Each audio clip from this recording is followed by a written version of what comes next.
Hello everyone, welcome back to Ninja Prep. This is Kapil Goyal, your educator and mentor for PG Physics.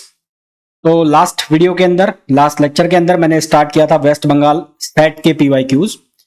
तो 2023 का part first मैंने आप लोगों के साथ डिस्कस किया था, यानी कि पार्ट फर्स्ट के अंदर कुछ एक क्वेश्चंस जो थे मैंने डिस्कस किए थे आप लोगों के साथ। आज का जो लेक्चर होगा इसमें भी मैं कुछ 10-12 क्वेश्चंस आप लोगों के साथ डिस्कस करूंगा और ये क्वेश्चंस बहुत हेल्पफुल हैं यदि आप किसी भी सेट एग्जाम की प्रिपरेशन कर रहे हैं, चाहे किसी भी स्टेट के लिए हो, क्योंकि क्वेश्चंस तो फिजिकल साइंस के सेम ही रहते हैं, तो आपको आइडिया लग जाता है किस तरह के क्वेश्चन पूछे जाते हैं। दूसरा, आप पॉलिटेक्निक लेक्चरर एग्जाम के लिए प्रिपरेशन कर रहे हैं तो भी यूजफुल है। NET exam, GATE exam, JEST exam के लिए भी प्रिपेयर कर रहे हैं तो ये भी यूजफुल है। तो वीडियो को मैं कंटिन्यू करूं उसके पहले आप लोगों से रिक्वेस्ट रहेगी, प्लीज वीडियो को लाइक जरूर कर दें, चैनल को सब्सक्राइब जरूर कर दें। आप वीडियो को देखकर निकल जाते हैं, ना तो आप लाइक करते हैं ना सब्सक्राइब करते हैं। आपके लाइक करने से, चैनल को सब्सक्राइब करने से इसकी रीच बढ़ती है और भी लोग जो आपकी तरह प्रिपरेशन कर रहे होते हैं वहां तक ये वीडियो पहुंचते हैं और आपके साथ साथ मैं भी ग्रो करता हूं। तो प्लीज वीडियो को लाइक जरूर करें, चैनल को सब्सक्राइब जरूर करें। तो चलिए स्टार्ट करते हैं। पहला जो क्वेश्चन है उसके अंदर हमें बोला गया है a particle governed by the Hamiltonian H. तो हैमिल्टोनियन एच की वैल्यू है 1/h का स्क्वायर, एल वेक्टर यानी कि ऑर्बिटल एंगुलर मोमेंटम वेक्टर, और एस मतलब स्पिन वेक्टर। एल की वैल्यू 3 है, स्पिन की वैल्यू 2 है। तो energy of the first excited state बताना है। तो एनर्जी जो होती है उसको हम कैसे लिखते हैं, उसको हम लिखते हैं expectation value of H Hamiltonian की। तो यहाँ हैमिल्टोनियन की जो वैल्यू है वो रखिए 1/h का स्क्वायर। तो 1/h का स्क्वायर जो है वो स्केलर है, वो बाहर आ जाएगा, तो इस ब्रैकेट के अंदर कौन चला जाएगा, LS। अब ये जो L और S है इसकी वैल्यू आपको पता होनी चाहिए। तो इसकी वैल्यू जब आप निकालेंगे तो वो क्या बनेगी, h का स्क्वायर कॉमन आएगा, h का स्क्वायर से h का स्क्वायर कटेगा तो क्या रह जाएगा 1/2। h का स्क्वायर अपॉन 2 कॉमन आके तो h का स्क्वायर से h का स्क्वायर कटेगा, तो ब्रैकेट में क्या रह जाएगा, यहां रह जाएगा j+1 माइनस l+1 और माइनस s+1। ये हमारे पास इक्वेशन बन जाएगी। अब बात चल रही है किसकी, फर्स्ट एक्साइटेड स्टेट। तो for first excited state j की जो वैल्यू है वो हमने ले ली 2। ठीक है, j की वैल्यू कितनी होगी 2, l की वैल्यू गिवन है 3 और s की वैल्यू है 2। तो ये वैल्यूज यहां पर सब्स्टिट्यूट कर दो तो कितना हो जाएगा 1/2। j की वैल्यू कितनी आ गई 2 और 2 + 1 कितना हो गया 3, तो ये लिख दिया 3 माइनस l की वैल्यू कितनी है 3, तो ये हो गया 3 × 3 + 1। s की वैल्यू कितनी है 2, तो ये हो जाएगा 2 × 2 + 1। तो इसको जब हम सिंप्लीफाई करेंगे तो यहां से बनेगा 6 और ये हो जाएगा 3 और 4 = 12 और यहां से हो जाएगा, ये हो जाएगा 6 से 6 कैंसिल हो जाएगा तो ये हो जाएगा 12/2, तो ये हो जाएगा 6 माइनस का 6। तो हमारे पास जो आंसर आ जाएगा वो आ जाएगा -6, यानी कि ऑप्शन ए। ये जितने भी लेक्चर्स आ रहे हैं मैंने आपको पहले भी कहा है, इनका जो PDF है, मेरा जो टेलीग्राम ग्रुप है CSIR नेट फिजिकल, उसके ऊपर अवेलेबल होते हैं। तो अगर आपको इनका PDF चाहिए, जितने भी लेक्चर्स मैं कराता हूं इनका PDF चाहिए, तो आपको टेलीग्राम ग्रुप को ज्वाइन कर लीजिए, वहां पर आपको इसका PDF मिल जाएगा। साथ ही साथ मैं कोई भी बैच स्टार्ट करता हूं या कोई भी मेरे लेक्चर्स आते हैं तो उनका सबसे पहले नोटिफिकेशन उसी टेलीग्राम ग्रुप के अंदर जाता है। अगर आप प्रिपरेशन कर रहे हैं UK PSC polytechnic lecturer exam की, तो उसके लिए बैच ऑलरेडी स्टार्ट है, अर्जुना बैच, जो कि 21 अगस्त से स्टार्ट हो गया था। इस बैच में प्रेजेंटली 3 सब्जेक्ट चल रहे हैं, nuclear physics, quantum, classical mechanics, और भी सब्जेक्ट रिकॉर्डेड में है। तो इस बैच का जो सिलेबस है वो दिसंबर के फर्स्ट वीक तक फिनिश हो जाएगा। देन उसके बाद हमें प्रैक्टिस क्वेश्चन करने, सो दैट आपकी प्रिपरेशन बहुत सॉलिड हो। बहुत सॉलिड प्रिपरेशन आपको कराई जा रही है, सो दैट आपका जो यूके PSC का जो पॉलिटेक्निक लेक्चरर का एग्जाम है वो निकले और आप एक ड्रीम जॉब जो है वो अचीव कर पाए। इस बैच का प्राइस अभी 15% लेस के बाद आपको 6100 रुपीज पड़ रहा है। और अगर आपको ये बैच ज्वाइन करना है तो उसके लिए आपको डाउनलोड करना पड़ेगा Ninja prep app by Kapil sir, जिसे आप गूगल प्ले स्टोर से डाउनलोड कर सकते हैं। साथ ही साथ जो भी फ्यूचर में बैच स्टार्ट होंगे तो उनकी सबसे पहले जानकारी के लिए आप डाउनलोड करके रखिए निंजा प्रेप ऐप को, ताकि आपको जल्दी से नोटिफिकेशन मिल जाए और आप बिना किसी टाइम वेस्ट किए हुए बैच को ज्वाइन कर सके। जैसा कि मैंने आपको कहा, नेक्स्ट मंथ यानी कि अक्टूबर के स्टार्टिंग में बैच स्टार्ट होगा, प्रैक्टिस क्वेश्चन बैच, जिसमें मैं सेट एग्जाम, गेट एग्जाम से मिलते जुलते क्वेश्चंस जो हैं उनकी प्रैक्टिस कराऊंगा। करीबन 1000+ क्वेश्चंस होंगे और बहुत ही मिनिमल कॉस्ट पे वो बैच स्टार्ट होगा। तो अगर आप इनमें से किसी भी एग्जाम की प्रिपरेशन कर रहे हैं, चाहे जेस्ट की, चाहे गेट की, चाहे CSIR नेट की, चाहे सेट की, तो वो बैच आप जरूर ज्वाइन कीजिएगा। ठीक है, चलिए स्टार्ट करते हैं वापस से। नेक्स्ट क्वेश्चन में बोला गया है, जीनर डायोड का क्वेश्चन है, हमें उसकी रेटिंग दी हुई है। तो उसकी जो रेटिंग है, रेटेड वोल्टेज जो है, एक तो हमें दिया हुआ है 6.4 वोल्ट, ये रेटेड वोल्टेज है, और उसकी जो पावर है वो पावर हमें दी हुई है 500 मिली वोल्ट। तो यहाँ पावर से हम क्या निकाल लेंगे, जीनर करंट निकाल लेंगे। तो जीनर करंट कितना हो जाएगा, P अपॉन वी जेड। अब P की वैल्यू जो है 500 मिली में है, तो ये 500 इंटू 10⁻³ हो जाएगा। और वी जेड की वैल्यू कितनी हो गई, 6.4 हो गई। तो ये क्या आ गई, करंट आ गई। हमें क्या निकालना है, हमें निकालना है रेजिस्टेंस। तो रेजिस्टेंस किसके बराबर होता है, वोल्टेज अपॉन करंट। तो वोल्टेज क्या हो जाएगा, input voltage minus output voltage upon current. Current क्या हो गया, आई जेड। तो वी इन की जो वैल्यू है वो हो गई 10 वोल्ट, और जो रेटिंग वोल्टेज है वो कितनी है, 6.4। आई जेड की जो वैल्यू है वो कितनी हो गई, 500 इंटू 10⁻³ और ये डिवाइड हो गया किससे, 6.4 से। इसको जब हम सिंप्लीफाई करेंगे तो हमारे पास जो आंसर आएगा वो आएगा 46.08 ओम। 46.08 ओम, जो कि आंसर हो जाएगा ए ऑप्शन। तो इसका जो करेक्ट आंसर है वो हो जाएगा ऑप्शन ए। नेक्स्ट क्वेश्चन पे आइए। नेक्स्ट क्वेश्चन में हमें बोला गया है magnetic moment of proton is, ये दिया हुआ है, mu P equals to 2.79 mu N and that of neutron is 1.91 mu N. तो ये जो है इसके लिए हमें इसका मैग्नेटिक मोमेंट निकालना है। तो सबसे पहले तो इसको मैंने लिख लिया, तो ये जो एलिमेंट है इसको लिख लिया 33s16। तो यहाँ पर नंबर ऑफ प्रोटॉन्स जो हैं वो 16 है, जो कि इवन है, और नंबर ऑफ न्यूट्रॉन्स जो हैं वो a माइनस जेड कर लो। तो नंबर ऑफ न्यूट्रॉन्स आएंगे जेड 17। तो ये ऑड, तो हमें ऑड वाला लेना होता है। तो ऑड के अकॉर्डिंग हम ऑक्यूपेंसी को शो कर देंगे। तो ऑक्यूपेंसी इसकी कैसे लिखी जाएगी, 1s 1/2, इसमें आएंगे 2। फिर लिखा जाएगा 1p 3/2, इसके अंदर आएंगे कितने, 4। फिर क्या लिखा जाएगा 1p 1/2, इसके अंदर आएंगे कितने, 2। फिर आएगा 1d 5/2, इसके अंदर आएंगे कितने, 6। फिर आएगा 2s 1/2, इसके अंदर आएंगे 2। और फिर हम लिखेंगे लास्ट में 1d 3/2 और इसके अंदर आएगा 1। तो हमें कौन सा वाला लेना होता है, लास्ट वाला जो अनपेयर्ड है वो लेना होता है, बाकी तो सारे फिल है। तो यहां से हमें किस किस की वैल्यू पता लग रही है, एक तो L की वैल्यू पता लग रही है। तो L की वैल्यू D के लिए कितनी हो गई, 2 हो गई। और J की वैल्यू पता लग रही है, J की वैल्यू कितनी हो गई, 3/2 हो गई। अब आपको मैग्नेटिक मोमेंट का फॉर्मूला लिखना है। तो मैग्नेटिक मोमेंट जो होता है उसका formula mu equals to J GL, और ये क्या होता है, J plus 3/2 minus GS upon 2, और अपॉन ये होता है J प्लस 1। अब यहां पर क्योंकि न्यूट्रॉन के लिए हम ले रहे हैं, न्यूट्रॉन के लिए GL की वैल्यू यानी कि लिंडे स्प्लिटिंग फैक्टर की वैल्यू होती है 0। तो फॉर न्यूट्रॉन GL जो होता है वो 0 होता है, और GS की वैल्यू होती है -3.826।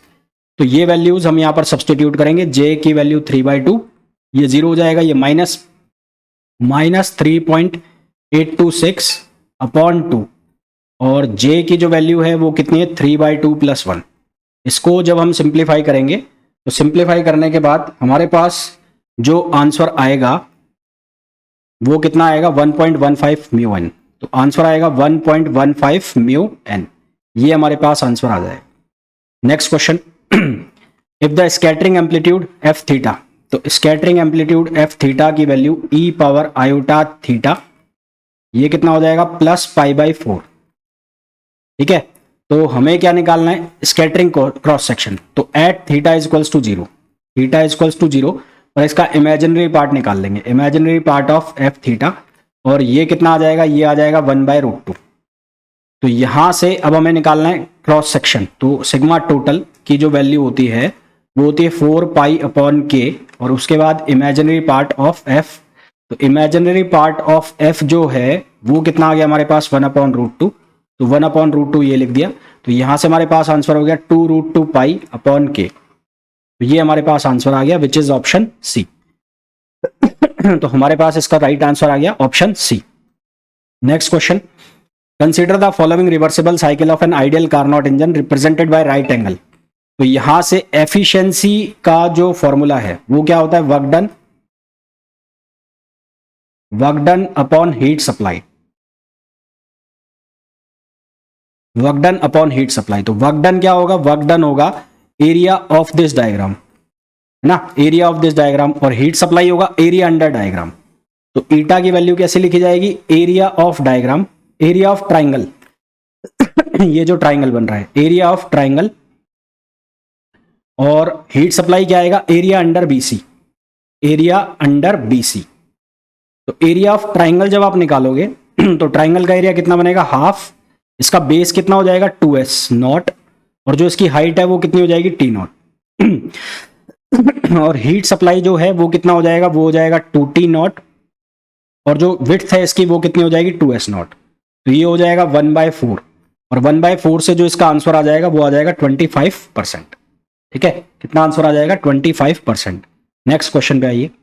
कंसिडर द हैमिल्टोनियन हमें दिया हुआ है SI+1, तो for a one dimensional chain off spin, एक बार प्लस और एक बार -1 जा रहा है एट 0 टेम्परेचर, तो यहां पर ये जो कॉम्बिनेशन बनेगा ये कुछ इस तरह से बनेगा, एंटी पैरेलल स्पिन।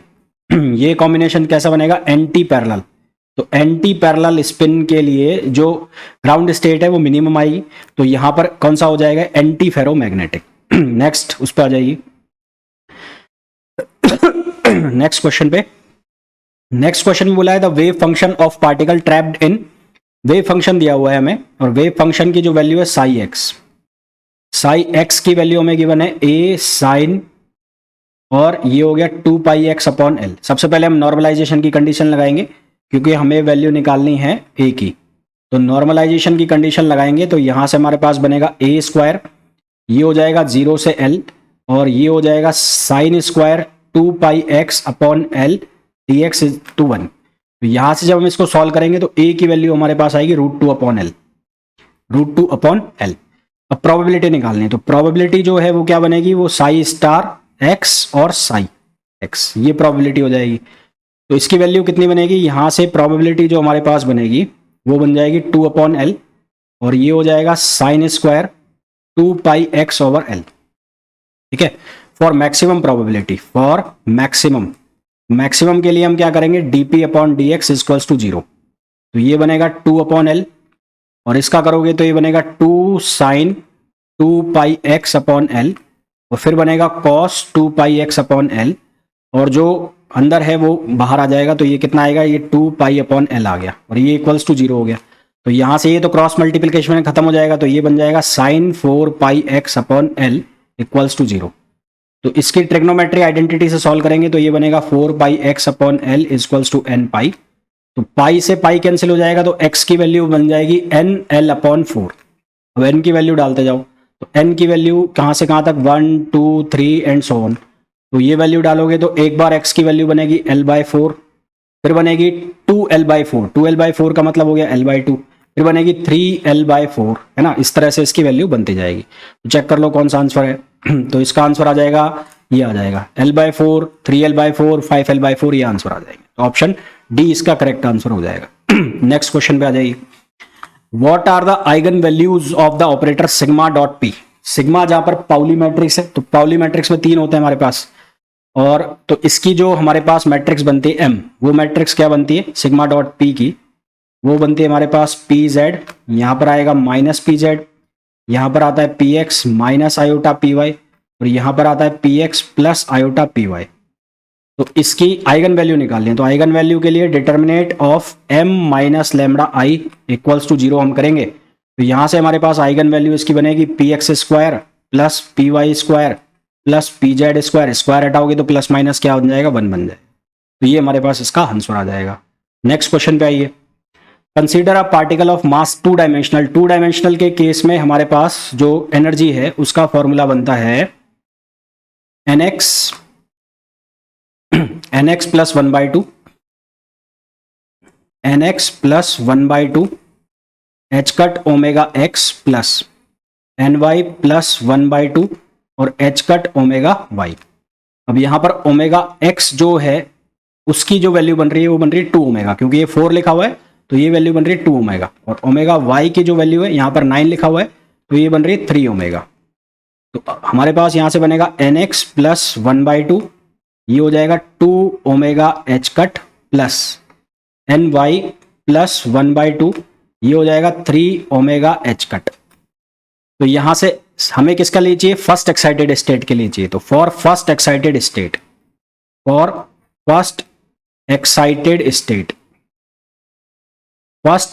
स्टेट के लिए nx की वैल्यू 1 और ny की वैल्यू कितनी, 0। तो ये वैल्यू हम जब डालेंगे तो एनर्जी की जो वैल्यू आ जाएगी हमारे पास 9/2 h⁻ω। वैल्यू हमारे पास क्या आ जाएगी, 9/2 h⁻ω, which is option C. तो इस तरह से ये जो है सेकंड पार्ट जो है वो आपको होपफुली बहुत अच्छे से समझ में आ गया होगा, और इसका PDF जैसा कि मैंने कहा मेरे टेलीग्राम ग्रुप पर आपको अवेलेबल होगा। बैच की इन्फॉर्मेशन के लिए, बैच ज्वाइन करने के लिए डाउनलोड करके रखें Ninja prep app by Kapil sir. Video को छोड़ने के पहले प्लीज वीडियो को लाइक जरूर कर दें, चैनल को सब्सक्राइब कर दें और शेयर जरूर कर दें।